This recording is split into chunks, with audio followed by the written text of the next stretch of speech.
ಕೊಡಗು ಚಾನೆಲ್ನ ಸಮಸ್ತ ವೀಕ್ಷಕರಿಗೆ ಆರೋಗ್ಯ ಭಾಗ್ಯ ಕಾರ್ಯಕ್ರಮಕ್ಕೆ ಸ್ವಾಗತ. ಇಂದಿನ ಕಾರ್ಯಕ್ರಮದಲ್ಲಿ ನಮ್ಮೊಂದಿಗೆ ಮೈಸೂರಿನ ಸುಯೋಗ್ ಆಸ್ಪತ್ರೆಯ ಸ್ತ್ರೀರೋಗ ತಜ್ಞ ಆಗಿರುವಂತಹ ಡಾಕ್ಟರ್ ಗೀತಾ ಇವರಿದ್ದಾರೆ. ಮೇಡಮ್ ನಮಸ್ತೆ, ಹಾಗೆ ಕಾರ್ಯಕ್ರಮಕ್ಕೆ ಸ್ವಾಗತ. Thank you. ಮೈಸೂರಿನ ಸುಯೋಗ್ ಆಸ್ಪತ್ರೆಯಲ್ಲಿ ಅತ್ಯಾಧುನಿಕ ತಂತ್ರಜ್ಞಾನಗಳಿದ್ದು ಎಲ್ಲ ರೀತಿಯ ಕಾಯಿಲೆಗಳಿಗೆ ಉತ್ತಮ ಚಿಕಿತ್ಸೆಯನ್ನ ನೀಡಲಾಗ್ತಾ ಇದೆ. ಇವತ್ತಿನ ಈ ಸಂಚಿಕೆಯಲ್ಲಿ ನಾವು ಸ್ತ್ರೀ ರೋಗದ ಬಗ್ಗೆ ಒಂದಷ್ಟು ವಿಚಾರಗಳನ್ನ ತಿಳ್ಕೊಳ್ಳೋಣ. ಅದರಲ್ಲೂ ಕೂಡ ಮಹಿಳೆಯರಿಗೆ ಬಹಳಷ್ಟು ಸಮಸ್ಯೆಗಳು ಇರುತ್ತೆ.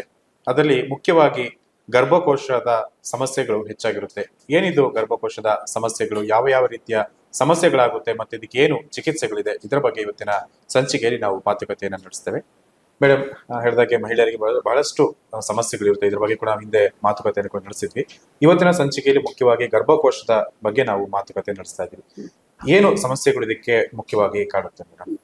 ಮೋಸ್ಟ್ ಕಾಮನ್ ಈಗ ಮಹಿಳೆಯರು OPD ವಿಸಿಟ್ ಮಾಡೋದು ಅವರ ಒಂದು ಮುಟ್ಟಿನ ಏರುಪೇರು ಇರ್ಬೋದು, ಅಂದ್ರೆ ಸೈಕಲ್ಸ್ ರೆಗ್ಯುಲರ್ ಆಗಿ ಆಗದೆ ಇರೋವಂಥದ್ದು, ಅಥವಾ ಹೆವಿ ಮೆನ್ಸ್ಟ್ರಲ್ ಫ್ಲೋ ಅಂತ ಹೇಳ್ತೀವಿ, ಅಧಿಕ ರಕ್ತಸ್ರಾವ ಆಗುವಂಥದ್ದು, ಜೊತೆಗೆ ಹೊಟ್ಟೆ ನೋವು ಇಲ್ಲ ಬೆನ್ನೋವು ಇರೋವಂಥದ್ದು, ಇಲ್ಲ ತುಂಬಾ ದಿನಗಳ ಕಾಲ ರಕ್ತಸ್ರಾವ ಮುಂದೂಡುವಂಥದ್ದು ಇರ್ಬೋದು, ಇಲ್ಲ ಕೆಲವು ಮಹಿಳೆಯರು ಅಷ್ಟು ರಕ್ತಸ್ರಾವ ಆಗ್ತಾ ಇಲ್ಲ, ಬರೀ 1 or 2 days ಅಷ್ಟೇ ಸ್ಪಾಟಿಂಗ್ ತರ ಆಗುತ್ತೆ, ಡ್ರಾಪ್ಸ್ ತರ ಆಗುತ್ತೆ ಅಂತ ಬರುವಂತ ಮಹಿಳೆಯರು ಇರ್ಬೋದು, ಇಲ್ಲ ಕೆಲವರಲ್ಲಿ ಗರ್ಭಕೋಶ ಜಾರಿದೆ ಅಂತನೋ ಅಥವಾ ಬೇರೆ ಇನ್ನೇನೋ ಪರೀಕ್ಷೆಗೆ ಹೋದಾಗ ಅದರಲ್ಲಿ ಸ್ಕ್ಯಾನ್ ಅಲ್ಲಿ ಒಂದು ಗೆಡ್ಡೆ ಕಾಣಿಸಿದೆ, ಫೈಬ್ರಾಯ್ಡ್ ಗೆಡ್ಡೆ ಅಥವಾ ನೀರಿನ ಗೆಡ್ಡೆ, ಒವೇರಿಯನ್ ಸಿಸ್ಟ್ ಇರ್ಬೋದು, ಈ ತರ, ಇಲ್ಲಾಂದ್ರೆ ಬೆನ್ನು ನೋವು ಇಲ್ಲ ಬಿಳಿ ಸ್ರಾವ ಅಂತ ಏನ್ ಕೇಳಿದೀರಾ, ಬಿಳಿ ಮುಟ್ಟು, ಈ ತರ ಪೆಲ್ವಿಕ್ ಇನ್ಫ್ಲಮೇಟರಿ ಡಿಸೀಸ್, ಈ ತರ ಹಲವಾರು ಕಾರಣಗಳಿಂದ ಮಹಿಳೆಯರು OPD ಯಲ್ಲಿ ವಿಸಿಟ್ ಮಾಡ್ತಾರೆ. ಅದರಲ್ಲೂ ಹೆಣ್ಮಕ್ಳು ಅಂದ್ರೆ ಹದಿಹರೆಯದ ಹೆಣ್ಮಕ್ಳು, ಇರೆಗ್ಯುಲರ್ ಸೈಕಲ್ಸ್ ನೀವು ಕೇಳಿರ್ಬೋದು, PCOD ಸಮಸ್ಯೆ, ಅವರು ಸ್ಥೂಲಕಾಯ ಅಂದ್ರೆ ವೆಯ್ಟ್ ಜಾಸ್ತಿ ಆಗ್ತಾ ಹೋಗ್ತಾರೆ, ಮೊಡವೆಗಳು ಬರುವಂತದ್ದು, ಮತ್ತೆ ಇರೆಗ್ಯುಲರ್ ಸೈಕಲ್ಸ್, ಆ ಒಂದು ವಯೋಮಾನದವರು ಈ ತರ ಒಂದು ಕಾಮನ್ ಸಿಂಪ್ಟಮ್ಸ್ ಇಂದ ಅವರು ಸಾಮಾನ್ಯವಾಗಿ ಗೈನಕಾಲಜಿಸ್ಟ್ ನ ಭೇಟಿ ಮಾಡ್ತಾರೆ. ಈಗ ನೀವು ಹೇಳಿದಾಗೆ ಒಂದು ಇವತ್ತಿನ ಯುವಕರಲ್ಲಿ ಅಥವಾ ಒಂದು ಯುವತಿಯರಲ್ಲಿ ಇರೆಗ್ಯುಲರ್ ಒಂದು ಲೈಫ್ ಸೈಕಲ್ಸ್ ಆಗ್ತಾ ಇದೆ, ಅದ್ರ ಜೊತೆ ಈ ರೀತಿಯ ಮುಟ್ಟಿನ ಸಮಸ್ಯೆಗಳು ಕೂಡ ಆಗ್ತಾ ಇದೆ. ಇವತ್ತು ಹೇಗಾಗಿದೆ ಅಂತ ಹೇಳಿದ್ರೆ, ಮದುವೆ ಆದ ತಕ್ಷಣ ಮೊದಲು ಮಕ್ಕಳಾಗ್ತಿದ್ರು, ಇವತ್ತು ಮಕ್ಕಳಾಗ್ಲಿಕ್ಕೆ ಬಹಳಷ್ಟು ಸಮಸ್ಯೆಗಳನ್ನ ಪಡುವಂತದ್ದು ನೋಡ್ತಾ ಇದ್ದೀವಿ. ಹಾಗೆ ಅವರೊಂದು ಮಾನಸಿಕ ಖಿನ್ನತೆಗೂ ಕೂಡ ಒಳಗಾಗಿರ್ತಾರೆ. ಅವರನ್ನ ಹೇಗೆ ನೀವು ನಿಯಂತ್ರಿಸ್ತೀರಿ ಮತ್ತೆ ಯಾವ ರೀತಿ ಅವ್ರಿಗೆ ಒಂದು ಟ್ರೀಟ್ಮೆಂಟ್ ನ ಸ್ಟಾರ್ಟ್ ಮಾಡ್ತೀರಿ? ಈಗ ಏನು ನಮ್ಮ ಒಂದು ಅಡ್ವಾನ್ಸ್ಡ್ ಟೆಕ್ನಾಲಜಿ ಇಂಪ್ರೂವ್ಮೆಂಟ್ ಆದಂಗೆ ಮನುಷ್ಯನ ಒಂದು ಲೈಫ್ ಸ್ಟೈಲ್ ಚೇಂಜಸ್ ಆಗೋಗಿದೆ. ಏನಂದ್ರೆ ತುಂಬಾ ಫಾಸ್ಟ್ ಲೈಫ್ ಸ್ಟೈಲ್ ಎಲ್ಲ ಫಾಸ್ಟ್ ಆಗಿದೆ. ಸೊ ಅವರು ಕೂತ್ಕೊಂಡು ಕೆಲಸ ಮಾಡುವಂತ ಸೆಡೆಂಟ್ರಿ ಲೈಫ್ ಸ್ಟೈಲ್ ಅಂತ ಏನ್ ಹೇಳ್ತೀವಿ, ಅದು ಸ್ಟಾರ್ಟ್ ಆಗಿದೆ. ವರ್ಕ್ ಫ್ರಮ್ ಹೋಮ್, ಅದರಲ್ಲೂ ಕೋವಿಡ್ ನಂತರ ಬಂದಂತಹ ಈ ವರ್ಕ್ ಫ್ರಮ್ ಹೋಮ್ ಇರ್ಬೋದು, ಮತ್ತೆ ಈ ಏನಂತಾರೆ ಸರಿಯಾದ ಕ್ರಮದಲ್ಲಿ ಅವರು ವ್ಯಾಯಾಮ ಮಾಡದೇ ಇರೋವಂಥದ್ದು ಇರ್ಬೋದು, ಫುಡ್ ಹ್ಯಾಬಿಟ್ಸ್ ಇರ್ಬೋದು. ಸೊ ಮೇನ್ ಆಗಿ ಅವರೊಂದು ಲೈಫ್ ಸ್ಟೈಲ್ ನ ಚೇಂಜಸ್ ಇಂದ ಇದು ಆಗ್ತಾ ಇರುವಂತ ಹಾರ್ಮೋನ್ಸ್ ವ್ಯತ್ಯಾಸ. ಈ ಹಾರ್ಮೋನ್ಸ್ ವ್ಯತ್ಯಾಸದಿಂದ ಇರೆಗ್ಯುಲರ್ ಸೈಕಲ್ಸ್ ಆಗಿರ್ಬೋದು, ಅಥವಾ ಬಂಜೆತನ, ನೀವು ಹೇಳ್ದಂಗೆ ಮಕ್ಕಳು ಮಾಡ್ಕೊಳ್ಳಿಕ್ಕೆ ಅವರು ತುಂಬಾ ಆಂಕ್ಷಿಯಸ್ ಇರ್ತಾರೆ, ಬಟ್ ಆಗ್ತಾ ಇಲ್ಲ. ಮುಂಚೆ ಎಲ್ಲ ಮದುವೆ ಆದ ವರ್ಷದಲ್ಲಿ ಸಿಹಿ ಸುದ್ದಿ ಕೊಡ್ಬೇಕು ಅನ್ನೋದನ್ನ ಹಿರಿಯರು ಎಕ್ಸ್ಪೆಕ್ಟ್ ಮಾಡ್ತಾ ಇದ್ರು, ಆದ್ರೆ ಈಗ ಪ್ಲಾನಿಂಗ್ ಮಾಡಿದ್ರು ನಿಲ್ತಾ ಇಲ್ಲ. ಕಾರಣ ಅವರ ಒಂದು ಲೈಫ್ ಸ್ಟೈಲ್ ಚೇಂಜಸ್ ಆತರ ಆಗಿದೆ. ಸೊ ಮೇನ್ ಆಗಿ ಈ ಲೈಫ್ ಸ್ಟೈಲ್ ಚೇಂಜಸ್ ನ ನಾವು ಮಾಡಿಫೈ ಮಾಡೋದ್ರಿಂದ, ಯಾವ ರೀತಿ ಮಾಡ್ಬೋದು, ತೂಕ ಇಳಿಸೋದ್ರಿಂದ ಇರ್ಬೋದು, ಅಥವಾ ಒಂದು ಆಹಾರ ಕ್ರಮನ ಚೇಂಜಸ್ ಮಾಡ್ಕೊಳ್ಳೋದ್ರಿಂದ ಇರ್ಬೋದು, ಅವರು ಬೇರೆ ರೀತಿ ಈಗ ಸ್ಮೋಕಿಂಗು, ಆಲ್ಕೋಹಾಲು, ಆತರ ಒಂದು ಹವ್ಯಾಸಗಳಿದ್ರೆ ಅದನ್ನ ಕಡಿಮೆ ಮಾಡ್ಕೊಳ್ಳೋವಂಥದ್ದು ಇರ್ಬೋದು. ಈ ತರ ಎಲ್ಲ ಮಾಡ್ಕೊಳ್ಳೋದ್ರಿಂದ ಆ ಹಾರ್ಮೋನ್ ಡಿಸ್ಟರ್ಬೆನ್ಸ್ ನ ನಾವು ಕಡಿಮೆ ಮಾಡಿ ಈಗ ಏನದು ಸಮಸ್ಯೆ ತೋರ್ತಾ ಇದೆ ಅದನ್ನ ನಾವು ಆದಷ್ಟು ಕಡಿಮೆ ಮಾಡ್ಕೊಳ್ಬಹುದು. ಈಗ ಒಬ್ಬರಿಗೆ PCOD ಸಮಸ್ಯೆ ಇದೆ ಅಂತ ಹೇಳಿದ್ಮೇಲೆ ಅದೊಂದು ಕ್ಯೂರ್ ಆಗ್ಲಿಕ್ಕೆ ಎಷ್ಟು ತಿಂಗಳ ಕಾಲ ತಗೊಳುತ್ತೆ? PCOD ಅಂದ್ರೆ it is a hormonal disorder ಅಂತೀವಿ. ಕ್ಯೂರ್ ಮಾಡ್ಲಿಕ್ಕೆ ಆಗಲ್ಲ, it is controllable. Okay, so it is not a disease, it's a hormonal disorder. ಹಾಗಾಗಿ ಯಾರೆಲ್ಲ ಈಗ ಮದುವೆಯ ನಂತರ ಬರೋ PCOD ಅವರಿಗೆ ಬೇರೆ ಟ್ರೀಟ್ಮೆಂಟ್ ಇರುತ್ತೆ. ಮದುವೆ ಮುಂಚೆ ಜಸ್ಟ್ ಸೈಕಲ್ಸ್ ವೇರಿಯೇಷನ್ ಅಂದ್ರೆ ಅವರ ಋತುಚಕ್ರ ಏರುಪೇರ್ ಆಗ್ತಿದೆ, ಅಥವಾ ಹೆವಿ ಫ್ಲೋ ಆಗ್ತಿದೆ, ಅಥವಾ ಅದಕ್ಕೆ ವಿರುದ್ಧವಾಗಿ ಕಡಿಮೆ ಫ್ಲೋ ಇದೆ, ತೂಕ ಜಾಸ್ತಿ ಆಗ್ತಾ ಇದ್ದಾರೆ, ಈ ತರ ಬರೋ ಮಹಿಳೆಯರಿಗೆ ಟ್ರೀಟ್ಮೆಂಟ್ ಬೇರೆ ಇರುತ್ತೆ. ಸೊ ಮದುವೆ ಮುಂಚೆ ಬರೋ ಅಂತ ಹೆಣ್ಮಕ್ಳಲ್ಲಿ ನಾವು ಮೊದಲು ತೂಕ ಕಡಿಮೆ ಮಾಡ್ಲಿಕ್ಕೆ ಹೇಳ್ತೀವಿ, ಆಗ್ಲೇ ಹೇಳ್ದಂಗೆ. ಮತ್ತೆ ಅವರ ಏನು ದಿನಚರಿ ಆಹಾರ ಪದ್ಧತಿ ಏನಿದೆ ಅದನ್ನ ಚೇಂಜ್ ಮಾಡ್ಕೊಳ್ಬೇಕಾಗತ್ತೆ. ಜೊತೆಗೆ ಅವ್ರಿಗೆ ಹಾರ್ಮೋನ್ ಸಪ್ಲಿಮೆಂಟ್ಸ್ ಹಾಕ್ಬೇಕಾಗಿ ಬರುತ್ತೆ.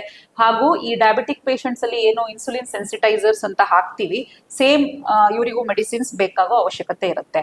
ಮದುವೆ ನಂತರ ಈ ಬಂಜೆತನದ ದೃಷ್ಟಿಯಿಂದ ಬರೋ ಅಂತ ಮಹಿಳೆಯರಿಗೆ ಸೇಮ್ ಇದೇ ಲೈಫ್ ಸ್ಟೈಲ್ ಮಾಡಿಫಿಕೇಶನ್ಸ್ ಹೇಳೋದ್ರ ಜೊತೆಗೆ ಅವ್ರಿಗೆ ಓವ್ಯುಲೇಷನ್ ಆಗ್ತಾ ಇರಲ್ಲ, ಅಂದ್ರೆ ಮೊಟ್ಟೆಯ ಒಂದು ಬಿಡುಗಡೆ ಆಗ್ತಾ ಇರಲ್ಲ ಅನ್ನೋದು ಏನಾದ್ರೂ ಕನ್ಫರ್ಮೇಶನ್ ಆದ್ರೆ ಮೊಟ್ಟೆ ರಿಲೀಸ್ ಆಗ್ಲಿಕ್ಕೆ ಓವ್ಯುಲೇಷನ್ ಇಂಡಕ್ಷನ್ ಅಂತ ಡ್ರಗ್ಸ್ ಹಾಕ್ಬೇಕಾಗುತ್ತೆ. ಸೊ ಯಾರು ಗರ್ಭದ ಬಗ್ಗೆ ಚಿಂತೆ ಇಟ್ಟು ಬರ್ತಾರೆ, ಅಂದ್ರೆ ಪ್ರೆಗ್ನೆನ್ಸಿ ಬಗ್ಗೆ ಅವ್ರದ್ದು ಟ್ರೀಟ್ಮೆಂಟ್ ಬೇರೆ ಇರುತ್ತೆ, ಅದಕ್ಕೆ ಮುಂಚೆ ಬರೋರ್ದು ಟ್ರೀಟ್ಮೆಂಟ್ ಬೇರೆ ತರಾನೇ ಇರುತ್ತೆ. ಈಗ ಹೇಳಿದಾಗೆ ಒಂದು ಮಗುವನ್ನ ಅವ್ರು ಎಕ್ಸ್ಪೆಕ್ಟ್ ಮಾಡ್ತಾ ಇದ್ರೆ ಅಲ್ಲಿವರೆಗೆ ಒಂದು ಟ್ರೀಟ್ಮೆಂಟ್ ನಡೀತಾ ಇರುತ್ತೆ. ಈಗ ಒಂದು ಮಗು ಇರ್ಬೋದು ಅಥವಾ ಅದಾದ್ಮೇಲೆ 2ನೇ ಮಗುವರೆಗೂ ಕೂಡ ನಡೆಯುತ್ತೆ. ಹೌದು. ಅದಾದ್ಮೇಲೆ ಟ್ರೀಟ್ಮೆಂಟ್ ಕಂಟಿನ್ಯೂ ಮಾಡ್ಬೇಕಾ ಅಥವಾ ಅಲ್ಲಿಗೆ ನಿಲ್ಲಿಸ್ಬೇಕಾ ಅವ್ರು ಹೇಗೆ? ಇಲ್ಲ, ಅವ್ರದ್ದು ಒಂದು ಸಂತಾನ ಕ್ರಿಯೆ ಆಯ್ತು ಅಂತ ಅಂದ್ಮೇಲೆ ನಿಲ್ಲಿಸಬಹುದು. ಬಟ್ PCOD ಪ್ಯಾಟ್ರನ್ ಇನ್ನೂ ಉಳಿದಿದೆ, ಅವ್ರಿಗೆ ಋತುಚಕ್ರ ಇನ್ನೂ ಏರುಪೇರಾಗ್ತಾ ಇದೆ. PCOD ಅನ್ನೋದು ಬರೀ ಈ ಬಂಜೆತನಕ್ಕೆ ಸಂಬಂಧಪಟ್ಟಿದ್ದಲ್ಲ, ಒಂದು ಮೆಟಬಾಲಿಕ್ ಸಿಂಡ್ರೋಮ್ ಅನ್ನೋಂತ ಒಂದು ದೊಡ್ಡ ಒಂದು ಕಾಯಿಲೆನ ಏನಂತಾರೆ ಆಹ್ವಾನ ಮಾಡುವಂತಹ ಒಂದು ಹಾರ್ಮೋನಲ್ ಡಿಸಾರ್ಡರ್ ಅದು. ಈ PCOD ಇದ್ದವರಿಗೆ BP ಬರ್ಬೋದು, ಶುಗರ್ ಬರ್ಬೋದು, ಮತ್ತೆ ಸ್ಟ್ರೋಕ್ ಅಂತ ಏನ್ ಹೇಳ್ತೀವಿ, ರಕ್ತನಾಳಗಳಲ್ಲಿ ಈ ಕೊಬ್ಬಿನಾಂಶ ಸೇರ್ಕೊಂಡು ಕೊಲೆಸ್ಟ್ರಾಲ್ ಅಂಶ ಸೇರ್ಕೊಂಡು ಸ್ಟ್ರೋಕ್ ಆಗೋವಂಥದ್ದು ಇರ್ಬೋದು. ಮುಂದೆ ಆ ಡಿಸಾರ್ಡರ್ ನ ಕಂಟ್ರೋಲ್ ಸಿಗದೆ ಇದ್ದಾಗ ಎಂಡೋಮೆಟ್ರಿಯಲ್ ಕ್ಯಾನ್ಸರ್, ಗರ್ಭಕೋಶ ಒಳಪದರದ ಒಂದು ಕ್ಯಾನ್ಸರ್ ಬರುವಂತದ್ದು ಇರ್ಬೋದು. ಇದೆಲ್ಲ ಸಮಸ್ಯೆಗಳು ಇರೋದ್ರಿಂದ ಮಕ್ಕಳಾಗ್ತಿದ್ದಂಗೆ PCOD ಟ್ರೀಟ್ಮೆಂಟ್ ಮುಗಿದೋಯ್ತು ಅಂತ ನಾವು ಹೇಳಲಿಕ್ಕೆ ಬರಲ್ಲ. ಯಾಕಂದ್ರೆ ಇದು ಲೈಫ್ ಲಾಂಗು ಬೇರೆ ಬೇರೆ ಈ ಏನಂತಾರೆ ರಿಸ್ಕ್ ಕಾಂಪ್ಲಿಕೇಶನ್ಸ್ ನ ಒಡ್ಡೋದ್ರಿಂದ ನಾವು ಟ್ರೀಟ್ಮೆಂಟ್ ಅಲ್ಲಿ ಇರ್ಬೇಕಾಗತ್ತೆ. ಜೊತೆಗೆ ನಿಯಮಿತವಾಗಿ ನಾವು ಕ್ರಮಬದ್ಧವಾಗಿ ಎಕ್ಸಸೈಸ್ ಆಗಿರ್ಬೋದು, ಆಹಾರ ಪದ್ಧತಿ ಆಗಿರ್ಬೋದು, ಅವರ ಒಂದು ಲೈಫ್ ಸ್ಟೈಲ್ ಚೇಂಜಸ್ ಮಾಡ್ಕೊಳ್ಳೇಬೇಕು ಅವರು. ಮೇಡಮ್, ಈಗ ನೀವು ಹೇಳಿದಾಗೆ ಕೆಲವರಿಗೆ ಈ ರೀತಿ ರೆಗ್ಯುಲರ್ ಪೀರಿಯಡ್ಸ್ ಆಗ್ತಿರುತ್ತೆ ಅಥವಾ ಓವರ್ಫ್ಲೋ ಈ ತರ ಎಲ್ಲ ಇರುತ್ತೆ. ಅದು ಎಷ್ಟು ಸಮಯ ಆದಾಗ ಅವರು ಡಾಕ್ಟರ್ನ ಕನ್ಸಲ್ಟ್ ಮಾಡ್ಬೋದು? ಈಗ ಒಂದ್ಸಲಿ ಆದಾಗ ಬರ್ಬೋದು ಅಥವಾ ಅವರ ದೇಹದಲ್ಲಿ ಬೇರೆ ರೀತಿ ಒಬೆಸಿಟಿ ಆಗ್ತಾ ಇರುತ್ತೆ, ಅದು ಯಾವ ಹಂತಕ್ಕೆ ಬಂದಾಗ ಅವರು ಡಾಕ್ಟರ್ನ ಕನ್ಸಲ್ಟ್ ಮಾಡಬಹುದು? ಈಗ ನಾವು ರೆಗ್ಯುಲರ್ ಮೆನ್ಸ್ಟ್ರಲ್ ಸೈಕಲ್ಸ್ ಅಂತ ತಗೊಂಡಾಗ ಮಂತ್ಲಿ ಆಗ್ಬೇಕು. Okay, so monthly cycles flow from 5 to 7 days maximum. ಮತ್ತೆ ಸೈಕಲ್ ವೇರಿಯೇಷನ್ ಬಂದು 21 ದಿನದಿಂದ 35 ದಿನಗಳ ಅವಧಿ. ಸೊ ಈ ಇದ್ರಲ್ಲಿ ಯಾವುದೇ ಒಂದು ಏರುಪೇರು 21 ದಿನದ ಒಳಗಾಗ್ತಾ ಇದೆ, ಇಲ್ಲ 35 ದಿನನ ಮೀರಿ ಆಗ್ತಾ ಇದೆ, ಅಥವಾ 5 ರಿಂದ 7 ದಿನ ಏನು ರಕ್ತಸ್ರಾವ ಆಗ್ಬೇಕಾಗಿತ್ತು ಅದು ಜಾಸ್ತಿ ಆಗ್ತಾ ಇದೆ, 8 ದಿನ 10 ದಿನ 12 ದಿನ, ಒಬ್ಬೊಬ್ಬರಿಗೆ ತಿಂಗಳಾನ್ಗಟ್ಲೆ ಬ್ಲೀಡಿಂಗ್ ಆಗುವಂಥದ್ದು.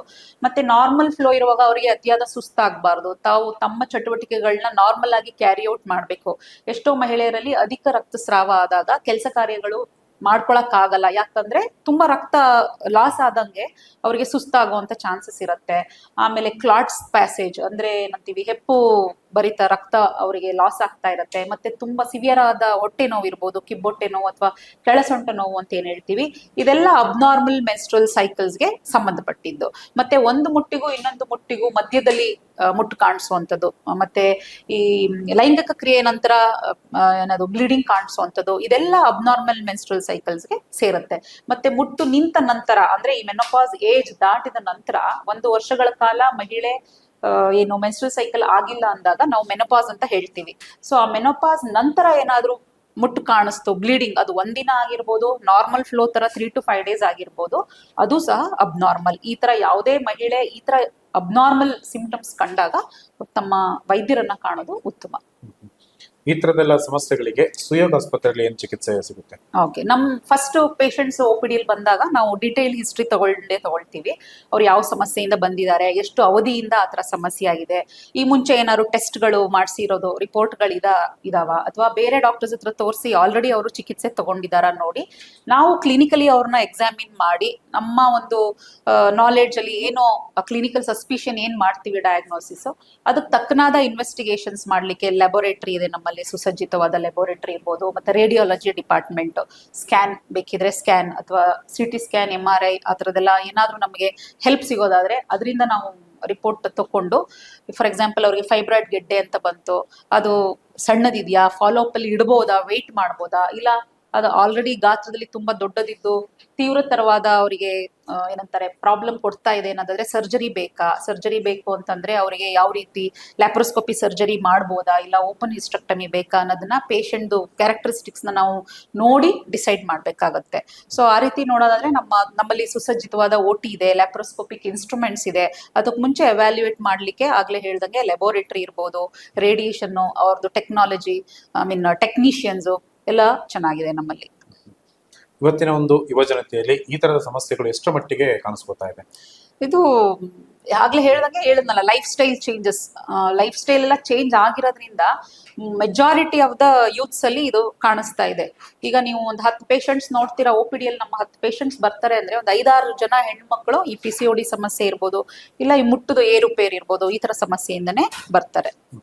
ಈಗ ಬಂದವರಿಗೆಲ್ಲ ಆಲ್ಮೋಸ್ಟ್ ಕ್ಯೂರ್ ಎಷ್ಟು ಪರ್ಸೆಂಟ್ ಆಗ್ತಿದೆ? ಕ್ಯೂರು ನಾವು ಡ್ರಗ್ಸ್ ಇಂದ ಕ್ಯೂರ್ ಮಾಡ್ತೀವಿ ಅಂತ ಹೇಳ್ತೀವಿ, ಅದ್ರ ಜೊತೆಗಾಗ್ಲೇ ಹೇಳ್ದಂಗೆ ಅವರು ತಮ್ಮನ್ನ ತಾವು ಬದಲಾಯಿಸ್ಕೊಳ್ಬೇಕು, ಜೀವನ ಶೈಲಿ ಬದಲಾಯಿಸ್ಕೊಂಡ್ರೆ ಮಾತ್ರ ನಾವು ಕೊಡೋ ಟ್ರೀಟ್ಮೆಂಟ್ ಏನಿದೆ ಅದು ಅದ್ರ ಜೊತೆ ಸೇರಿ ಒಂದು ಬೆನಿಫಿಟ್ ಆಫ್ ನಮ್ಮ ಮೆಡಿಸಿನ್ ಏನ್ ಕೊಡ್ತೀವಿ ಆ ಬೆನಿಫಿಟ್ ಅವರಿಗೆ ಸಿಗತ್ತೆ. ಸೊ ಅವ್ರು ಕರೆಕ್ಟ್ ಆಗಿ ನಾವು ಹೇಳ್ದಂಗೆ ಫಾಲೋ ಅಪ್ ಬಂದ್ರು, ಟ್ರೀಟ್ಮೆಂಟ್ ತಗೊಂಡ್ರು ಅಂತಂದ್ರೆ 80% ತನಕನೂ ನಾವು ಅವರು ಗುಣಮುಖರಾಗೋದನ್ನ ನೋಡಬಹುದು. ಅಂದ್ರೆ ಮೆಡಿಕೇಶನ್ ಜೊತೆ ಅವರು ಕೂಡ ಅವರು ಚೇಂಜಸ್ ಮಾಡ್ಕೊಳ್ಬೇಕು. ಬರೀ ಮಾತ್ರೆ ಔಷಧಿನೇ ನಂಬ್ಕೊಂಡು ಇರ್ಲಿಕ್ಕೆ ಆಗಲ್ಲ, ಅವರು ತಮ್ಮ ಜೀವನ ಶೈಲಿನ ಬದಲಾಯಿಸ್ಕೊಳ್ಬೇಕಾಗತ್ತೆ. ವೀಕ್ಷಕರಿಗೆ ಕಾರ್ಯಕ್ರಮದ ಒಂದು ಚಿಕ್ಕ ಬ್ರೇಕ್ ನಂತರ ಮತ್ತೆ ಮಾತುಕತೆಯನ್ನ ಮುಂದುವರಿಸೋಣ.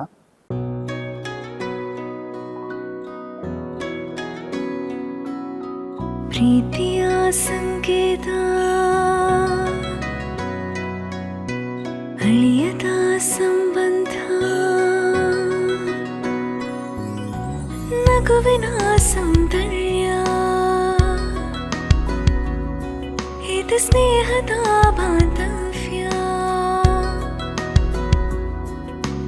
ಒಲವಿನ ಪ್ರತಿಧ್ವನಿ ತಂದಿದೆ ಸಂದಸ, ಚಿನ್ನದ ಪ್ರತಿಹನಿ ತಂದಿದೆ ಸಂಭ್ರಮ,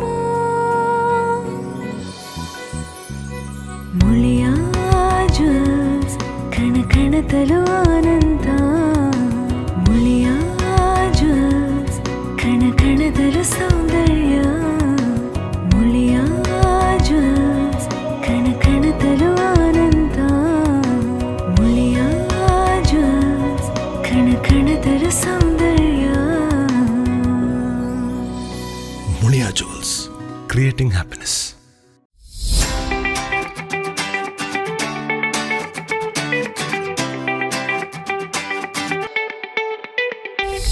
ಅಪ್ಪಟ ರೇಷ್ಮೆ ಸೀರೆಗಳ ಬೃಹತ್ ಮಳಿಗೆ ZRN ಕಾವೇರಿ ಸಿಲ್ಕ್.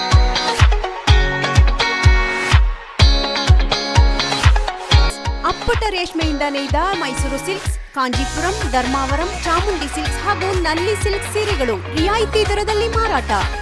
ನೂತನ ಡಿಸೈನ್ಗಳು, ಮಹಿಳೆಯರ ಮನಮೆಚ್ಚುವ ಗುಣಮಟ್ಟದ ಸೀರೆಗಳು, ಅತ್ಯಾಕರ್ಷಕ ಆಫರ್ಗಳು.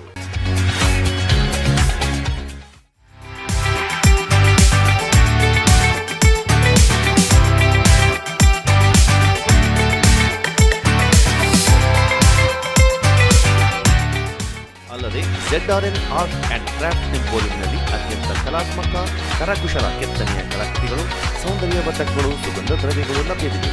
ಎಲ್ಲಾ ವಸ್ತುಗಳ ಮೇಲೆ 30% ವಿಶೇಷ ರಿಯಾಯಿತಿ. ಈ ವಿಶೇಷ ರಿಯಾಯಿತಿ ಕೆಲವೇ ದಿನಗಳು ಮಾತ್ರ. ಹಿಂದೆ ZRN ಕಾವೇರಿ ಸಿಲ್ಕ್ಸ್ ಮಳಿಗೆಗೆ ಭೇಟಿ ನೀಡಿ ನಿಮ್ಮ ಅಚ್ಚುಮೆಚ್ಚಿನ ರೇಷ್ಮೆ ಸೀರೆಗಳನ್ನು ನಿಮ್ಮದಾಗಿಸಿಕೊಳ್ಳಿ. ZRN Kaveri silks arts and craft emporium, pure silk, Mysuru silk, Kanjeevaram, Dharmavaram. Wedding collections only at ZRN Kaveri silks. ಹಿಂದೆ ಭೇಟಿ ನೀಡಿ. ZRN Kaveri silks art and craft emporium, KSRTC depot ಸಮೀಪ, GT ರಸ್ತೆ, Madikeri. Phone 08272224786. ZRN Kaveri silks, Madikeri.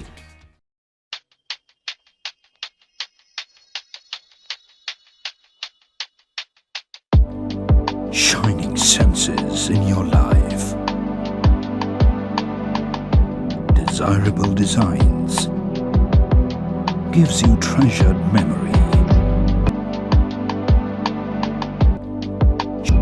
Sharda Jewelers. ನಿಮ್ಮ ಮನೆ, ಹೋಮ್ ಸ್ಟೇ, ಕಚೇರಿ, resort ಇನ್ನಿತರ ಯಾವುದೇ ಸ್ಥಳವನ್ನು ಅಂದವಾಗಿ ಕಾಣಲು ಬಯಸುತ್ತೀರಾ? ಹಾಗಾದರೆ ಇಲ್ಲಿದೆ ಒಂದು ಸುವರ್ಣಾವಕಾಶ. ಮಂಜಿನ ನಗರಿ ಮಡಿಕೇರಿಯಲ್ಲಿ ಇದೀಗ ಪ್ರಾರಂಭಗೊಂಡಿದೆ ಉತ್ತಮ ಸಂಗ್ರಹಗಳನ್ನೊಳಗೊಂಡ all India handlooms fabric home decors. ಮಳೆಗಾಲದ ವಿಶೇಷ ಆಫರ್, 10% ರಿಯಾಯಿತಿ. ನಮ್ಮಲ್ಲಿ ವಿವಿಧ ವಿನ್ಯಾಸವುಳ್ಳ ಬಗೆಬಗೆಯ ಉತ್ತಮ ಗುಣಮಟ್ಟದ curtain cloth, bedsheet, blanket, doormats, carpets, bed cover, sofa cover, pillow and pillow covers, cushion covers, beads curtains, ಮಳೆಗಾಲಕ್ಕೆ ಬೇಕಾಗುವ ಡೆಕ್ ಬ್ಯಾಕ್ ರೈನ್ ಸೂಟ್ಗಳು ನಿಮಗೆ ಸ್ಪರ್ಧಾತ್ಮಕ ದರದಲ್ಲಿ ದೊರಕುತ್ತದೆ.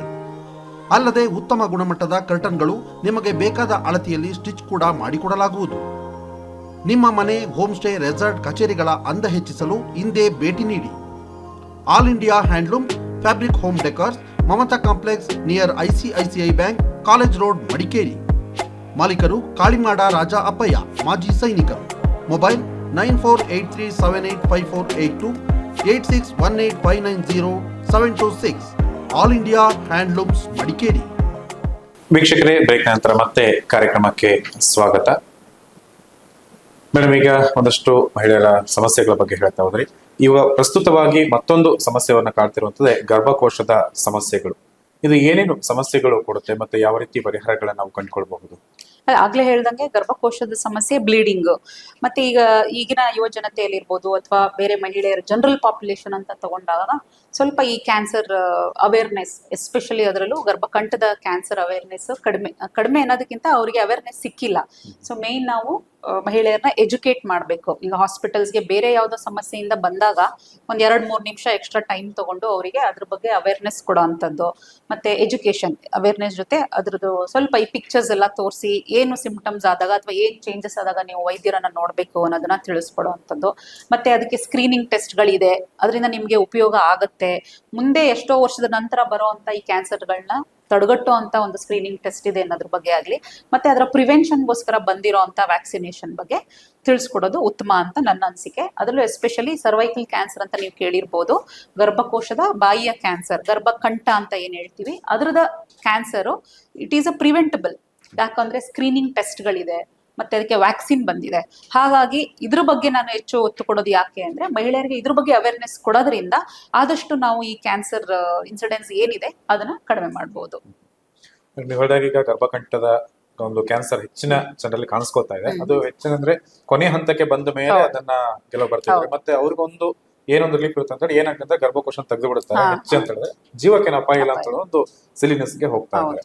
ನೀವು ಹೇಳಿದಾಗ ಈಗ ಯಾವ ರೀತಿಯ ಒಂದು ಸಿಂಪ್ಟಮ್ಸ್ ಕಾಣ್ತಾ ಇರುತ್ತೆ, ಯಾವ ಹಂತದಲ್ಲಿ ಅವರನ್ನ ಡಾಕ್ಟರ್ ಹತ್ರ ಬರಬೇಕು? ಓಕೆ, ನಾವು ಸ್ಟ್ಯಾಟಿಸ್ಟಿಕ್ಸ್ ಅಂತ ನೋಡಿದಾಗ ಭಾರತದಲ್ಲಿ ಆಲ್ಮೋಸ್ಟ್ 1.25 ಲಕ್ಷದಿಂದ 1.5 ಲಕ್ಷ ಜನ ಅಂದ್ರೆ ಮಹಿಳೆಯರು ಈ ಗರ್ಭಕಂಠದ ಕ್ಯಾನ್ಸರ್ಗೆ ಪ್ರತಿ ವರ್ಷ ತುತ್ತಾಗ್ತಾ ಇದ್ದಾರೆ. ಅದರಲ್ಲೂ ಪ್ರತಿ ವರ್ಷ 77,000 ಚಿಲ್ಲರೆ ಜನ ಮೃತ್ಯು ಸಹ ಆಗ್ತಾ ಇದೆ. ಸೊ ಅದು ಎಷ್ಟು ಗಂಭೀರತೆ, ಎಷ್ಟು ಸೀರಿಯಸ್ನೆಸ್ ಇದೆ ಅನ್ನೋದನ್ನ ನಾವು ತಿಳ್ಕೊಳ್ಬೇಕು. ನೀವು ಹೇಳ್ದಂಗೆ ಅಡ್ವಾನ್ಸ್ ಸ್ಟೇಜ್ ಹೋದಾಗಷ್ಟೇ ಅದು ಸಿಂಪ್ಟಮ್ಸ್ ಕಾಣಿಸುತ್ತೆ. ಅರ್ಲಿಯರ್ ಸ್ಟೇಜ್ ಅಂದ್ರೆ ಮುಂಚಿನ ಹಂತದಲ್ಲಿ ಯಾವುದೇ ಸಿಂಪ್ಟಮ್ಸ್ ಇರ್ಲಿಕ್ಕಿಲ್ಲ. ಸೊ ಹಾಗಾಗಿ ನಾವು ಎಷ್ಟೇ ಮಹಿಳೆಯರಿಗೆ ನೀವು ಹೆಲ್ತ್ ಚೆಕಪ್ ಬನ್ನಿ ಅಂತ ಹೇಳಿದ್ರು, ಹೆಲ್ತ್ ಚೆಕಪ್ ಹೋದಾಗ ವೈದ್ಯರು ಬೇರೆ ಏನೋ ಹೇಳ್ಬಿಡ್ತಾರೆ, ಇಲ್ಲೇ ಇರೋದೇನೋ ಕಂಡಿಡಿದ್ಬಿಟ್ಟು ನಮ್ಗೆ ಬೇಡದಿರೋ ಟೆಸ್ಟ್ಗಳು ಮಾಡಿಸ್ತಾರೆ. ಈ ತರ ಮನೋಭಾವ ಜನರಲ್ಲಿ ಬಂದಿರೋದ್ರಿಂದ ಸ್ವಲ್ಪ ಅವರು ಹಿಂಜರಿತಾ ಇದ್ದಾರೆ. ಇದನ್ನೆಲ್ಲ ನೀವು ತಿಳ್ಕೊಂಡಾಗ, ಈ ಕ್ಯಾನ್ಸರ್ ಬಗ್ಗೆ ಏನೋ ಒಂದು ಇನ್ಸಿಡೆನ್ಸ್ ಬಗ್ಗೆ ತಿಳ್ಕೊಂಡಾಗ ಆ ಗಂಭೀರತೆ ನಿಮ್ಗೆ ಅರ್ಥ ಆಗುತ್ತೆ. ಸೊ ಜಸ್ಟ್ ಒಂದು ಹೆಲ್ತ್ ಚೆಕಪ್ ಅಂತ ಬಂದಾಗ ಒಂದು ಪ್ಯಾಪ್ಸ್ಮಿಯರ್ ಅನ್ನೋ ಒಂದು ಟೆಸ್ಟ್ ಇದೆ. It's a screening test. ಯಾರೆಲ್ಲ ಮಾಡಿಸ್ಕೊಳ್ಬಹುದು, 21 ವರ್ಷದ ನಂತರ ಯಾರೆಲ್ಲ ಲೈಂಗಿಕ ಚಟುವಟಿಕೆಯಲ್ಲಿ ಭಾಗಿದ್ದಾರೆ ಅಂದ್ರೆ ವಿವಾಹಿತರು ಅಂತವ್ರು ಬಂದು ಈ ಪ್ಯಾಪ್ಸ್ಮಿಯರ್ ಟೆಸ್ಟ್ ಅನ್ನೋದನ್ನ, ಅದು ಇಟ್ಸ್ ಅ OPD ಟೆಸ್ಟ್. ಅದೇನು ನಾವೇನು ಅಡ್ಮಿಷನ್ ಹೇಳಲ್ಲ ಅಥವಾ OT ಕರ್ಕೊಂಡೋಗಿ ಮಾಡೋ ಅಂಥದ್ದಲ್ಲ. ಜಸ್ಟ್ ವಾಕ್ ಇನ್ ಪೇಷಂಟ್ಗೆ ನಾವು ಮಾಡೋ ಅಂತ ಟೆಸ್ಟ್. ಮೆನ್ಸ್ಟ್ರಲ್ ಸೈಕಲ್ ಯಾವಾಗ ಆಯ್ತು ಅಂತ ತಿಳ್ಕೊಂಡು ರಕ್ತಸ್ರಾವ ಇಲ್ಲದೆ ಇರೋ ಅಂತ ಟೈಮಲ್ಲಿ ಮಾಡೋ ಅಂತ ಒಂದು OPD ವಿಸಿಟ್ ಟೆಸ್ಟ್ ಇದು. ಇದನ್ನ ಮಾಡೋದ್ರಿಂದ ನಾವು ಈ ಸರ್ವೈಕಲ್ ಕ್ಯಾನ್ಸರ್ನ ಎಷ್ಟೊಂದು ತಡೆಗಟ್ಟಬಹುದು. ಇದ್ರದ್ದು ಅವೇರ್ನೆಸ್ ಎಷ್ಟೋ ಮಹಿಳೆಯರಲ್ಲಿ ಇಲ್ಲ. ಸೊ ಈ ಒಂದು ಕ್ಯಾನ್ಸರ್ ಸರ್ವಿಸ್ಗೆ ವ್ಯಾಕ್ಸಿನ್ ಅನ್ನೋದು ಸಹ ಬಂದಿದೆ. ಅದನ್ನ ಅವರು ತಿಳ್ಕೊಳ್ಳೋದ್ರಿಂದ ಅವರಿಗೆ ಮತ್ತೆ ಅವರ ಹೆಣ್ಮಕ್ಳು, ಈಗಿನ ಒಂದು ಯುವ ಜನತೆ ಏನಿದೆ ಅವರಿಗೆ ಮುಂದೆ ಬರುವಂತ ಕ್ಯಾನ್ಸರ್ ನಾವು ತಡೆಗಟ್ಟಬಹುದು. ಸೊ ನೀವು ಕೇಳ್ದಂಗೆ ಯಾವ ಏಜ್ ಅಲ್ಲಿ ಕಾಣಿಸುತ್ತೆ ಅನ್ನೋದಾದ್ರೆ, ಯೂಶಲಿ ಇದು ರಿಪ್ರೊಡಕ್ಟಿವ್ ಏಜ್ ಗ್ರೂಪ್ ಅಲ್ಲಿ ಕಾಣಿಸುತ್ತೆ. ಸೊ ಆಫ್ಟರ್ 20-21 ಇಯರ್ಸ್ ಯಾರು ಈ ವೈವಾಹಿಕ ಜೀವನಕ್ಕೆ ಒಳಪಡ್ತಾರೆ ಅಥವಾ ಲೈಂಗಿಕ ಕ್ರಿಯೆ ಚಟುವಟಿಕೆ ನಡೆಯುತ್ತೆ, ಈ ಕ್ಯಾನ್ಸರ್ ಸರ್ವಿಕ್ಸ್ ಬಂದು ಬೈಮೋಡಲ್ ಪೀಕ್ ಅಂತ ಹೇಳ್ತೀವಿ. 2 ವಯೋಮಾನದಲ್ಲಿ ಒಂದು ಕಂಡು ಬರುವಂತದ್ದು. ಒಂದು ರಿಪ್ರೊಡಕ್ಟಿವ್ ಏಜ್ ಆಗ್ಲೇ ಹೇಳ್ದಂಗೆ 21ರಿಂದ 35 ವರ್ಷ, ಮತ್ತೆ ನೆಕ್ಸ್ಟ್ ಮುಟ್ಟು ನಿಲ್ಲೋ ಅಂತ ಏಜ್ 45 to 65 ಇಯರ್ಸ್ ಈ ತರದಲ್ಲಿ ಕಂಡು ಬರ್ಬೋದು. ಸೊ ಅರ್ಲಿಯರ್ ಸ್ಟೇಜಸ್ ಅಲ್ಲಿ ಏನು ಸಿಂಪ್ಟಮ್ಸ್ ಗೊತ್ತಾಗ್ಲಿಕ್ಕಿಲ್ಲ. ಒನ್ಸ್ ಅಡ್ವಾನ್ಸ್ ಸ್ಟೇಜ್ ಹೋಗ್ತಿದ್ದಂಗೆ ಅವರಿಗೆ ಏನೆಲ್ಲ ಸಿಂಪ್ಟಮ್ಸ್ ಬರುತ್ತೆ, ಆಗ್ಲೇ ಹೇಳ್ದಂಗೆ ಅಧಿಕ ರಕ್ತಸ್ರಾವ ಮುಟ್ಟಿನ ಟೈಮಲ್ಲಿ, ಅಥವಾ ಒಂದು ಮುಟ್ಟಿಗೂ ಇನ್ನೊಂದು ಮುಟ್ಟಿಗೂ ಅಂತರ ಮಧ್ಯದಲ್ಲಿ ಬ್ಲೀಡಿಂಗ್ ಕಾಣಿಸುವಂಥದ್ದು, ಅಥವಾ ಲೈಂಗಿಕ ಚಟುವಟಿಕೆ ಆದ್ಮೇಲೆ ಕಾಣಿಸುವಂತ ಬ್ಲೀಡಿಂಗ್ ಅಥವಾ ಸ್ಪಾಟಿಂಗ್ ಅಂತ ಏನ್ ಹೇಳ್ತೀವಿ ಅದು. ಇಲ್ಲ ಅಂದ್ರೆ ಸಂಭೋಗ ನಡೆಯುವ ಕ್ರಿಯೆಯಲ್ಲಿ ಅವರಿಗೆ ಪೆಲ್ವಿಕ್ ಪೇನ್ ಬರುವಂತದ್ದಿರ್ಬೋದು, ಬೆನ್ನು ನೋವು ಬರುವಂತದ್ದಿರ್ಬೋದು, ಇಲ್ಲ ಅಂದ್ರೆ just white discharge which is associated with very foul smell, ಅಂದ್ರೆ ತುಂಬಾ ದುರ್ವಾಸನೆ ಉಳ್ಳ ಅಂತ ಒಂದು ಡಿಸ್ಚಾರ್ಜ್ ಬರುವಂತದ್ದಿರ್ಬೋದು, ಮತ್ತೆ ಮೂತ್ರ ವಿಸರ್ಜನೆಗೆ ತೊಂದರೆ ಆಗುವಂತದ್ದಿರ್ಬೋದು. ಇದೆಲ್ಲ ಅಡ್ವಾನ್ಸ್ ಸ್ಟೇಜ್ ಅಲ್ಲಿ ಗೊತ್ತಾಗುವಂಥದ್ದು. ಅದರಲ್ಲೂ ಮೆಟಾಸ್ಟಟೈಸ್ ಅಂದ್ರೆ ಬೇರೆ ಬೇರೆ ಆರ್ಗನ್ಗೆ ಅದೇನಾದ್ರು ಕ್ಯಾನ್ಸರ್ ಸ್ಪ್ರೆಡ್ ಆಯ್ತು ಅನ್ನೋದಾದ್ರೆ, ಸೊ ಆ ಆರ್ಗನ್ ಸಂಬಂಧಪಟ್ಟಂಗೆ ಬೇರೆ ಸಿಂಪ್ಟಮ್ಸ್ ಕಾಣಿಸ್ತಾ ಹೋಗುತ್ತೆ. ಹಾಗಾಗಿ ಅರ್ಲಿಯರ್ ಆಗಿ ಬಂದವರು ವೈದ್ಯರನ್ನ ಕಾಣೋದು ಬೆಟರ್. ನೀವು ಹೇಳಿದ ಅದಕ್ಕೊಂದು ವ್ಯಾಕ್ಸಿನೇಷನ್ ಕೂಡ ಕೊಡ್ತಾ ಇದ್ದೀವಿ ಅಂತ ಹೇಳಿ, ಅದು ಪ್ರಿವೆಂಟಿವ್ ಮೆಟರ್ ಆಗಿದೆಯಾ ಅಥವಾ ಹೇಗೆ? ಹೌದು, ವ್ಯಾಕ್ಸಿನೇಷನ್ ಈಗ ನಾನು ಆಗ್ಲೇ ಹೇಳ್ದಂಗೆ ಸರ್ವೈಕಲ್ ಕ್ಯಾನ್ಸರ್ ಪ್ರಿವೆನ್ಷನ್ ಮಾಡ್ಲಿಕ್ಕೋಸ್ಕರನೇ ವ್ಯಾಕ್ಸಿನೇಷನ್ ಬಂದಿರೋವಂಥದ್ದು. ಸೊ ಈ ವ್ಯಾಕ್ಸಿನೇಷನ್ ಅಲ್ಲಿ ಈ ಹ್ಯೂಮನ್ ಪ್ಯಾಪಿಲೋಮಾ ವೈರಸ್ ಅಂತ ಏನಿದೆ ಕಾರಣಕರ್ತ, ಅಂದ್ರೆ ಈ ಕ್ಯಾನ್ಸರ್ ಸರ್ವಿಕ್ಸ್ಗೆ ಮೇನ್ ಆಗಿ ಕಾರಣ ಆಗಿರುವಂತ ಹ್ಯೂಮನ್ ಪ್ಯಾಪಿಲೋಮಾ ವೈರಸ್ದು ಆ ಸ್ಟ್ರೈನ್ ನ ಆಂಟಿಬಾಡೀಸ್ ಉತ್ಪತ್ತಿ ಮಾಡುವಂತ ಒಂದು ವ್ಯಾಕ್ಸಿನ್ ಕಂಡುಹಿಡಿದಿದ್ದಾರೆ. ಇದು ಸಣ್ಣ ಹೆಣ್ಮಕ್ಳು ಅಂತಿಂತ 9 ವರ್ಷದಿಂದ 14 ವರ್ಷದ ಒಳಗಡೆ ಇರುವಂತ ಹೆಣ್ಮಕ್ಳಿಗೆ 2 ಡೋಸಸ್, 15 ವರ್ಷದ ನಂತರ 45 ವರ್ಷ ತನಕ ತಗೊಳ್ಳೋಂಥವ್ರಿಗೆ 3 ಡೋಸಸ್ ತಗೊಳ್ಬಹುದು.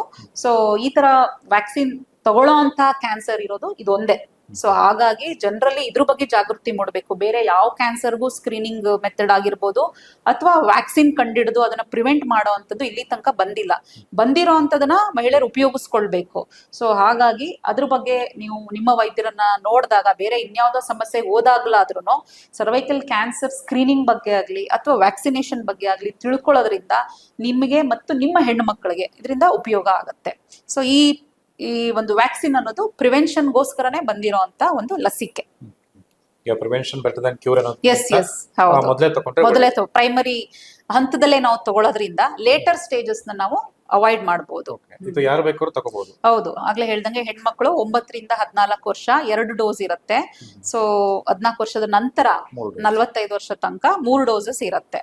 ಸೊ ಈಗ ಈ ಒಂದು ವ್ಯಾಕ್ಸಿನೇಷನ್ ತಗೊಳ್ಳೋದ್ರಿಂದ ಎಷ್ಟು ಪರ್ಸೆಂಟೇಜ್ ಈ ಒಂದು ಕ್ಯಾನ್ಸರ್ ತಡೆಗಟ್ಟಬಹುದು ಅಥವಾ 100% ಕ್ಯೂರ್ ಆಗುತ್ತೆ ಹೇಗೆ? 90% ತನಕನೂ ಕ್ಯೂರ್ ಆಗುತ್ತೆ ಅಂತ. Better the earlier efficacy will be more. So earlier ಆಗಿ ಆದ್ರಿಂದ ನೀವು ಏನಂತೀವಿ 15 ವರ್ಷದ ನಂತರ 45 ವರ್ಷ ಆ ಟೈಮಲ್ಲಿ ಕೊಡೋದ್ರ ಬದಲು ಈಗ ಹೈಸ್ಕೂಲ್ ಓದ್ತಾ ಇರೋ ಮಕ್ಕಳಿಗೆ, ಸೊ ಹೈಸ್ಕೂಲ್ ಟು ಕಾಲೇಜ್ ಅಲ್ಲಿ ಬರೋ ಅಂತ ಮಕ್ಕಳಿಗೆ ಮುಂಚಿತವಾಗಿ ಕೊಡೋದ್ರಿಂದ ನಾವು ಆ ಇನ್ಸಿಡೆನ್ಸ್ ಏನ್ ರೀಚ್ ಆಗಿದೆ ಈಗ ಅದನ್ನ ನಾವು ತಡೆಗಟ್ಟಬಹುದು. ಸೊ ವೈವಾಹಿಕ ಜೀವನಕ್ಕೆ ಒಳಪಟ್ಟಿರೋರಿಗೆ ಆಮೇಲೆ ನಾವು ಬೇಕಿದ್ರೆ ಸ್ಕ್ರೀನಿಂಗ್ ಮಾಡಿ, ಆಗ್ಲೇ ಹೇಳ್ದಂಗೆ ಪ್ಯಾಪ್ಸ್ಮಿಯರ್ ಸ್ಕ್ರೀನಿಂಗ್ ಮಾಡಿ ಅವರು 3 ವರ್ಷಕ್ಕೊಮ್ಮೆ ಸ್ಕ್ರೀನಿಂಗ್ ಮಾಡಿಸ್ಬೇಕು. 3 ಕಾನ್ಸಿಕ್ಯೂಟಿವ್ ಇಯರ್ಸ್ ಮಾಡಿಸೋದ್ರಿಂದ ಅವರಿಗೆ ಏನಂತಾರೆ ಕ್ಯಾನ್ಸರ್ನ ಒಂದು ಸಾಧ್ಯತೆ ಕಡಿಮೆ. ಅದರ ನಂತರ ಅಂದ್ರೆ 3 ವರ್ಷ ಕಾನ್ಸಿಕ್ಯೂಟಿವ್ ಟೆಸ್ಟ್ಗಳು ಆದ್ಮೇಲೆ 3 ರಿಂದ 5 ವರ್ಷಕ್ಕೆ ನೆಕ್ಸ್ಟ್ 65 ವರ್ಷ ತನಕ ಅಂದ್ರೆ ಮುಟ್ಟು ನಿಲ್ಲೋ ಏಜ್ ತನಕ ಮಾಡಿಸ್ಕೊಳ್ಳೋದ್ರಿಂದ ನಾವು ಈ ಕ್ಯಾನ್ಸರ್ ಸಮಸ್ಯೆನ ಬಗೆಹರಿಸಬಹುದು. ಯಾಕೆ ಈ ಸ್ಕ್ರೀನಿಂಗ್ ಮಾಡಿಸ್ಕೊಳ್ಬೇಕು ಮುಂಚಿತವಾಗಿ ಅಂತ ಹೇಳ್ತೀವಿ ಅಂದ್ರೆ, ಇದರಿಂದ ನಾವು ಈ ಪ್ರೀ ಕ್ಯಾನ್ಸರಸ್ ಲೀಷನ್ಸ್ ಅಂದ್ರೆ ಇನ್ನು ಕ್ಯಾನ್ಸರ್ ಡೆವಲಪ್ ಆಗಿಲ್ಲದೆ ಇರೋಂತ ಲೀಷನ್ಸ್ ನ ಮುಂಚಿತವಾಗಿ ಕಂಡುಹಿಡಿಬಹುದು. ಯಾಕಂದ್ರೆ ಈ ಒಂದು ಕ್ಯಾನ್ಸರ್ ಅಲ್ಲಿ ಲೇಟೆಂಟ್ ಫೇಸ್ ಅಂತ ಇದೆ. ಅಂದ್ರೆ ಮುಂಚಿತವಾಗಿ ಸೆಲ್ ಚೇಂಜಸ್ ಇದ್ರೆ ಇನ್ನೊಂದು 10, 15, 20 ವರ್ಷಕ್ಕೆ ಅಡ್ವಾನ್ಸ್ಡ್ ಕ್ಯಾನ್ಸರ್ ಹೋಗೋ ಅಂತ ಒಂದು ಏನಿದೆ ಆ ಒಂದು ಗ್ಯಾಪ್ ಇದೆ ಅಲ್ವಾ, ಅದ್ರಲ್ಲಿ ನಾವು ಟ್ರೀಟ್ಮೆಂಟ್ ತಗೊಳ್ಬಹುದು. ಹಾಗಾಗಿ ಈ ಪ್ಯಾಪ್ಸ್ಮಿಯರ್ ಸ್ಕ್ರೀನಿಂಗ್ಗೆ ಬರೋ ಅಂತ ಮಹಿಳೆಯರು ಹೆಚ್ಚಾಗಬೇಕು ಅವೇರ್ನೆಸ್ ಇಂದ, ಎಜುಕೇಶನ್ ಇಂದ. ಹಾಗೆ ವ್ಯಾಕ್ಸಿನೇಷನ್ ಬಗ್ಗೆ ಅವರು ಅರಿವನ್ನ ಮೂಡಿಸ್ಕೊಳ್ಬೇಕಾಗಿದೆ. ನೀವು ಹೇಳಿದಾಗ ಕೆಲವರು ಹಿಂಜರಿತಾರೆ ಈ ತರ ವಿಚಾರಕ್ಕೆ ಬಂದಾಗ, ಏನೋ ಒಂದು ಬೇರೆ ಹೇಳ್ತಾರೆ ಅಥವಾ ಇದರಿಂದ ಇನ್ನೇನಾದ್ರು ಸಮಸ್ಯೆ ಆಗ್ಬೋದು ಅಂತ ಹೇಳಿ. ಆದ್ರೆ ಈ ತರಕ್ಕೆ ಬಂದಾಗ ಮುಂದೆ ಆಗುವಂತ ಘಟನೆಗಳು ನಾವು ತಡೆಗಟ್ಟಬಹುದು. ಹಾಗೆ ಇನ್ನೂ ಹೇಳಿದಾಗ ಗರ್ಭಕೋಶ ಕೆಲವರಿಗೆ ಜಾರುವಂತದ್ದು ಕೂಡ ಆಗುತ್ತೆ ಒಂದು ಹೆಚ್ಚಾಗಿ ಡೆಲಿವರಿ ಆದ್ಮೇಲೆ. ಮತ್ತೆ ಕೆಲವರಿಗೆ ನಾನ್ ಕ್ಯಾನ್ಸರಸ್ ಗೆಡ್ಡೆಗಳು ಕೂಡ ಆಗ್ತಾ ಇರುತ್ತೆ. ಅವರಲ್ಲಿ ಗಾಬರಿ ಆಗಿರ್ತಾರೆ. ಅಂದ್ರೆ 2-3 ಕಡೆ ಹೋದಾಗ ಕೆಲವರು ಕ್ಯಾನ್ಸರಸ್ ಅಲ್ಲ ಅಂತ ಹೇಳಿದ್ರು ಕೂಡ ಅವ್ರಿಗೆ ಒಂದು ಮನ್ಸಲ್ಲಿ ಇರುತ್ತೆ. ಈ ರೀತಿಯ ಸಂಭವಗಳು ಇದೆಯಾ? ಇದೆ. ಆಗ್ಲೇ ನೀವು ಹೇಳ್ದಂಗೆ ನಾನ್ ಕ್ಯಾನ್ಸರಸ್ ಗೆಡ್ಡೆಗಳು ಈ ಫೈಬ್ರಾಯ್ಡ್ ಯೂಟ್ರಸ್ ಇರ್ಬೋದು, ಇಲ್ಲ ಸಿಸ್ಟ್ಗಳು, ಓವೇರಿಯನ್ ಸಿಸ್ಟ್ಗಳು. ಸೊ ಗೆಡ್ಡೆ ಅಂದ ತಕ್ಷಣ ಕಾಮನ್ ಆಗಿ ಜನಕ್ಕೆ ಬರೋ ಅಂತದ್ದು ಕ್ಯಾನ್ಸರ್. ಸೊ ಅದನ್ನ ಡಿಟೇಲ್ ಎವ್ಯಾಲ್ಯೂಯೇಟ್ ಮಾಡಿದಾಗ್ಲಷ್ಟೇ ಅದು ಬಿನೈನ ಮ್ಯಾಲಿಗ್ನೆನ್ಸಿನ ಅಂದ್ರೆ ನಾನ್ ಕ್ಯಾನ್ಸರಸ್ ಕ್ಯಾನ್ಸರ್ ಅಂತ ಗೊತ್ತಾಗೋದು. ಹಾಗಾಗಿ ನೀವು ನಿಮ್ಮ ಹತ್ತಿರದ ವೈದ್ಯರಲ್ಲಿ ಫಸ್ಟ್ ನೀವೇ ಅನ್ಕೊಳ್ಳೋದಕ್ಕಿಂತ ಓದಿರೋರು ಸ್ಪೆಷಲಿಸ್ಟ್ ಇದ್ದಾರೆ, ಅವ್ರ ಹತ್ರ ಹೋಗಿ ಕ್ಯಾನ್ಸರಸ್ ನಾನ್ ಕ್ಯಾನ್ಸರಸ್ ಮಾತಾಡಿ. ನಿಮ್ಗೆ ಅವ್ರ ಜೊತೆ ಮಾತಾಡಿದಾಗ ನಿಮ್ಗೆ ಸಮಾಧಾನ ಆಗ್ಲಿಲ್ಲ, you take a second opinion. ಆವಾಗ ನೀವು ಡಿಸಿಷನ್ ಬರ್ಬೋದು, ಇದು ಕ್ಯಾನ್ಸರ್ ಗಡ್ಡೆನಾ ಅಲ್ವಾ, ಇದನ್ನ ಎಮರ್ಜೆನ್ಸಿಯಾಗಿ ಸರ್ಜರಿ ಮಾಡಿಸೋದಿದ್ಯಾ ಅಥವಾ ವೇಟ್ ಮಾಡ್ಬೋದಾ ಅನ್ನೋದು.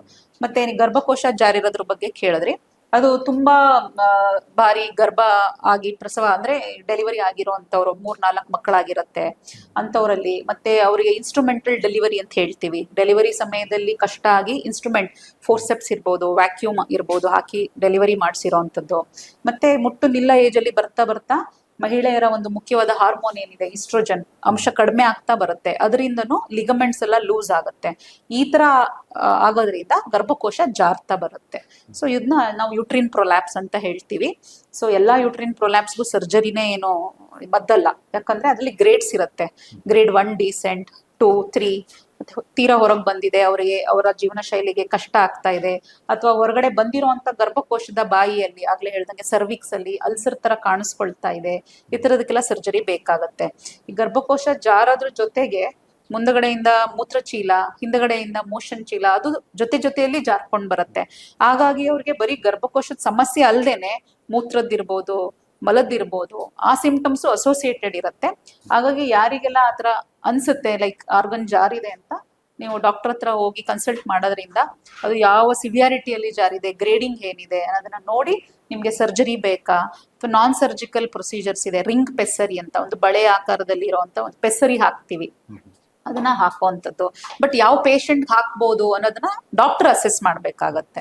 ಸೊ ಮೇನ್ ಆಗಿ ನಿಮ್ಗೆ ಏನೇ ಸಮಸ್ಯೆ ಬಂತು ಮೊದಲು ಒಂದು ಡಾಕ್ಟರ್ನ ನೀವು ಹೋಗಿ ನೋಡ್ಬೇಕು, ನೀವೇ ಅಸಂಪ್ಷನ್ ಮಾಡ್ಕೊಳ್ಳೋದ್ರ ಬದಲು. ಕೆಲವು ಎಕ್ಸರ್ಸೈಸ್ ಕೂಡ ಇದನ್ನ ಸರಿ ಮಾಡುವಂತ ಸರಿ ಮಾಡ್ಬೋದು. ಹಾಗೆ ಮೇಡಮ್, ಈ ಎಲ್ಲ ಸಮಸ್ಯೆಗಳಿಗೆ ಈಗ ಹೇಳಿದಾಗ ಒಂದು ಸರ್ವಿಕಲ್ ಕ್ಯಾನ್ಸರ್ ಬಗ್ಗೆ ನಾವು ನೋಡೋದಾದ್ರೆ ಸುಯೋಗ್ ಆಸ್ಪತ್ರೆಯಲ್ಲಿ ಯಾವ ಮಟ್ಟದ ಒಂದು ಟ್ರೀಟ್ಮೆಂಟ್ ಸಿಗ್ತಾ ಇದೆ, ಏನೇನು ಫೆಸಿಲಿಟೀಸ್ ಇದೆ? ಅದೇ ಸರ್ವೈಕಲ್ ಕ್ಯಾನ್ಸರ್ ಸಿಂಪ್ಟಮ್ಸ್ ಅಂತ ಈಗ ನಾವು ಸಸ್ಪೆಕ್ಟ್ ಮಾಡಿದಾಗ ಫಸ್ಟ್ ಪ್ಯಾಪ್ಸ್ಮಿಯರ್ ಫೆಸಿಲಿಟಿ ಇದೆ. ಪ್ಯಾಪ್ಸ್ಮಿಯರ್ ಮಾಡಿ ಅದರ ರಿಪೋರ್ಟ್ ವೇಟ್ ಮಾಡ್ತೀವಿ. ನಾರ್ಮಲ್ ಇತ್ತು ಅಂದ್ರೆ ವಿಲ್ ಕಾಲ್ ದೆಮ್ ಲೇಟರ್, ಆಮೇಲೆ 3 yearsಗೆ.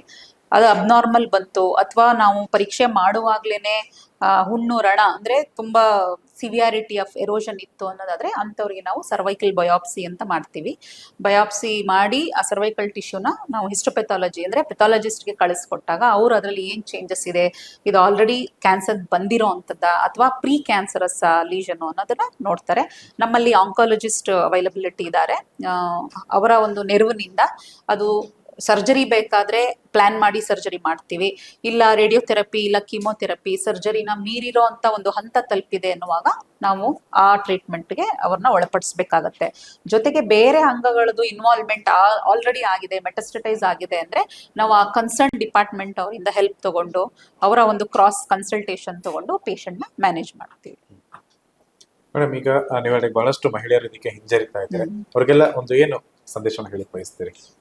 ಮಹಿಳೆಯರಲ್ಲಿ ನಾನು ಏನ್ ಹೇಳಕ್ ಇಷ್ಟಪಡ್ತೀನಿ ಅಂದ್ರೆ, ನಿಮ್ದು ಯಾವುದೇ ಸಮಸ್ಯೆ ಇರ್ಬೋದು, ನೀವು ನಮ್ಗೆ ಅವ್ರು ಹಂಗ ಹೇಳಿದ್ರು, ಇವ್ರು ಹಿಂಗ್ ಹೇಳಿದ್ರು, ಅಕ್ಕಪಕ್ಕದ ಮನೆಯವ್ರು ಹಿಂಗ್ ಹೇಳಿದ್ರು ಅನ್ನೋದನ್ನೆಲ್ಲ ಕೇಳೋದ್ ಬಿಟ್ಟು ಓದಿರೋ ಅಂತ ವೈದ್ಯರನ್ನ ಫಸ್ಟ್ ಬಂದು ನೀವು ನಂಬಿಕೆ ಇಟ್ಟು ಕನ್ಸಲ್ಟೇಷನ್ ಮಾಡಿ ಅವ್ರು ಏನ್ ಹೇಳ್ತಾರೆ ಅದನ್ನ ನೀವು ತಿಳ್ಕೊಂಡು ಆ ಒಂದು ಟ್ರೀಟ್ಮೆಂಟ್ ಇರ್ಬೋದು, ಫಾಲೋ ಅಪ್ ಇರ್ಬೋದು, ಅಥವಾ ಒಂದು ಅವೇರ್ನೆಸ್ ಕೊಡ್ಬೋದು ಅವ್ರು ನಿಮ್ಗೆ ಹಿಂಗಲ್ಲ ಹಿಂಗೆ ಅಂತ.